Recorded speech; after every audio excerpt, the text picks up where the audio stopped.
to our channel, and today we're talking about masks. Masks. Right now, in the month of August, a lot of schools around the country and our counties and in our state are giving the option to go back to the physical school building. So they're requiring masks in order to have that face-to-face instruction and not have the transmission between the students and the staff. So sometimes facial coverings, especially with younger kids, it's really difficult for them to put it on.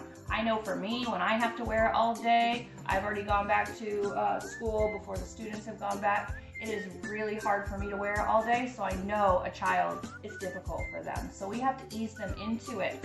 So what we're gonna do is we're gonna give you some tips and tricks. The first thing you can do is offer your child a social story. Now, a social story is something that you would give them either written or in an animated form to explain something that is going on to your child in simple language. Right up here, we have a link to our social story for going back to school and wearing a mask. So here are some tips and tricks for you to use for your child after you give them the social story and they understand why they're wearing the mask. So the first thing you want to do is you want to show your child the mask. There's many different options. There is the string and there is the around the loop ear, right? Okay, so you want to introduce it to your child on like a doll or a stuffed animal so they can get familiar with something wearing it. I'm Helper Kitty, hello. And that's Helper Kitty wearing his mask. So showing what the mask looks like on something and that it's safe to wear for their stuffed animal and they love their stuffed animals, so it shows that connection between something wearing it. Also, I would suggest having parents or adult caregivers or other siblings wearing the mask around them so they can get used to seeing other people wearing a mask because they're going to be seeing that as well. And it is different and it could be scary for them if they're not used to it. So that is also a tip. I would also, these are handmade masks, and the majority of the masks that the children will be using are handmade masks. And so you can pick, if you're making them, you can pick the fabric.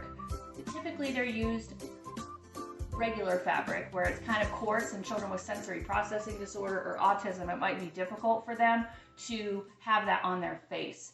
And so having them pick out a fabric, there's lots of different fabrics in stores, and having them feel it, putting it close to their face, and seeing if it's okay, that would be a huge thing for them. Also allowing them to pick the pattern or put something that they enjoy on it gives them a sense of familiarity and they'll want to wear it more, kind of like the t-shirt that they really like. So we have cars on his, a couple others have animals and puppy dogs and on his masks, and so he likes to wear them because it's something that he enjoys.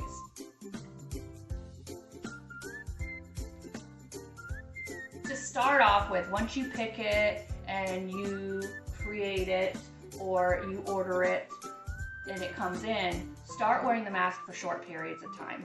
So we have the one with a valve and it has a pocket for the filter, and it also has the adjustable nose piece, and this is huge because he kept touching it and moving it up and down when we didn't have that.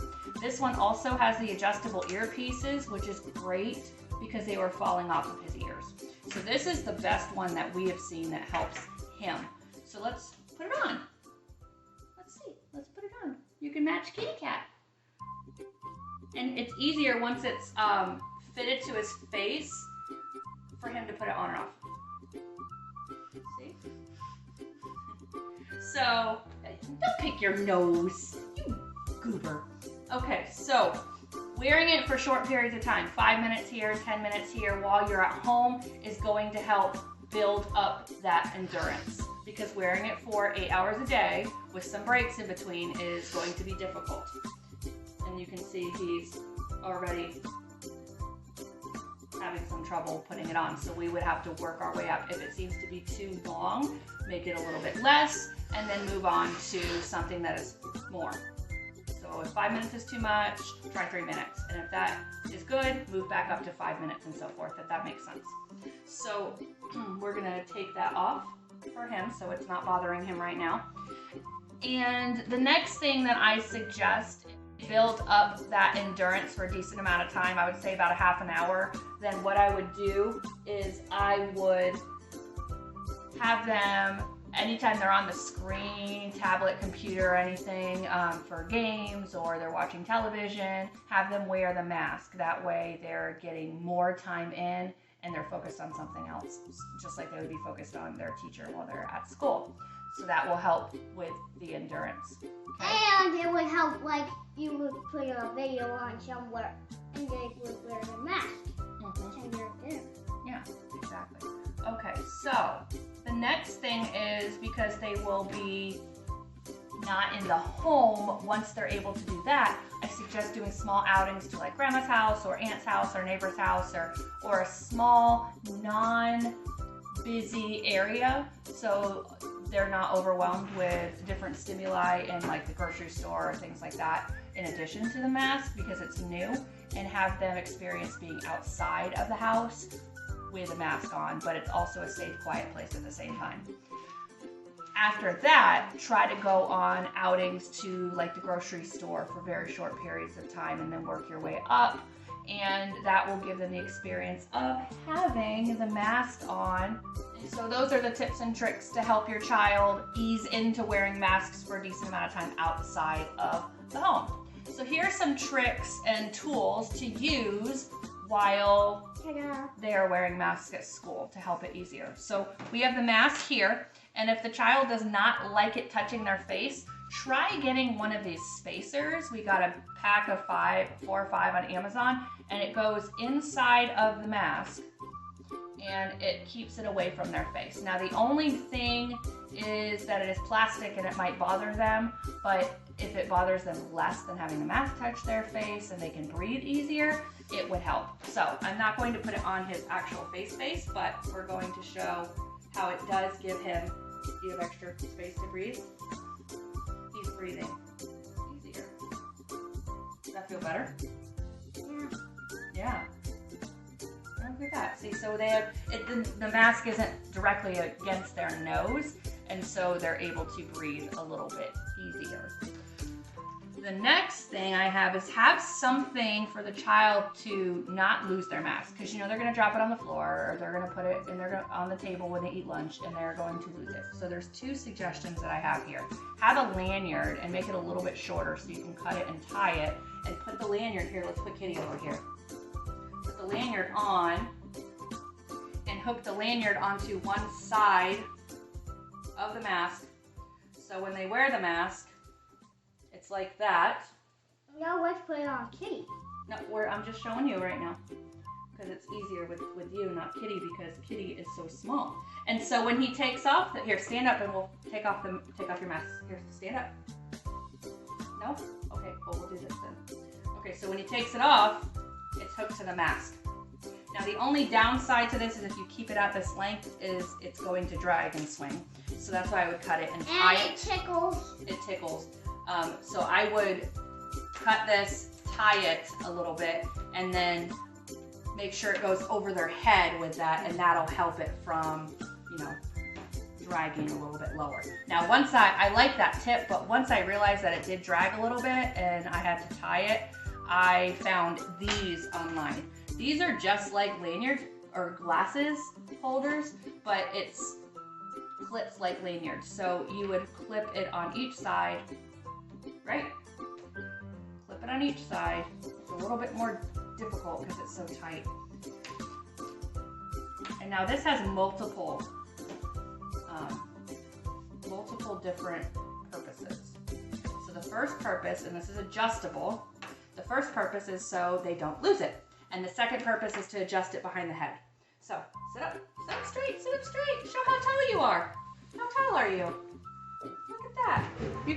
There we go. Here, stand up right here, right in front of the chair. Look how tall you are. Okay, so we're gonna put the mask on, and this is gonna go over his head. And now we're going to attach it. Turn around so everybody can see. Turn around.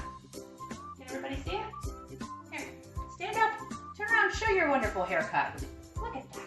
Here, stand up. Careful. Careful. So we got this right here. It's attached and we can hook it. Make sure it's even. Not too tight on that side. Like that. So now it's like not gonna, it's a little tight against his head, so it helps it from the ears being touched and irritated. But then they can reach back, pull it like this, and then when they, here, turn around, take off your mask, come on, stand up, and let it drop, just like that. So that's another handy thing. I would do this if you don't have a lanyard. If you don't have either, I would suggest doing this instead of lanyard, but if you have a lanyard, go for it, because it has that purpose of hooking it behind their head and helping their ears. And it's easier for them to take off than those ear savers. Okay, for those children that have different needs, or those children that have autism or ADHD, then a visual schedule in addition to the social stories and all of these other tips is going to help, because then they'll understand that they need to do specific things before they go to school. And those visual schedules stay the same every day, or the same every Monday or Tuesday or Wednesday or so forth, and then they're able to prepare for that. So and if you need information, the app called Timo, you can make your schedule all through the day, afternoon, noon, bedtime. Yep, there is an app called Timo on the Android app, but I'm not sure about Apple because we don't use Apple. And it helps with the schedule, but it doesn't allow you to personalize. So there's a lot of different apps that you can use to create a visual schedule. What we do in addition to that app is when I want to personalize it, I just go on Word and I type his visual schedule and I put it in a picture frame, and then he has an expo and he can check it off. A lot of other parents also use Velcro and pictures, but the purpose of the visual schedule is to show them that they know exactly what to do and what to expect. So I'm going to school. Before I go to school, I get my mask on, and that will help with any meltdowns or them not understanding what's going on. I really suggest that, especially when they're first starting. So if you want more information on visual schedules, we will be coming out with a visual schedule video soon on how to create one on Word and the purpose of them and how they help in different options. So look for that video. I think that's about it. Yeah? Yeah. All right. So go ahead and check out our social stories about masks and returning to school. We have social distancing, returning to school, masks, and also we're coming out with a distance learning one. So check those out on our channel. And if you like, what do we have to do? Like and subscribe. Like and subscribe to our channel. Hit that subscribe button and that bell down below. If you found this video helpful, please like our video. We'd love for you to be a part of our family, so subscribe to our channel and hit that bell for notifications of new videos.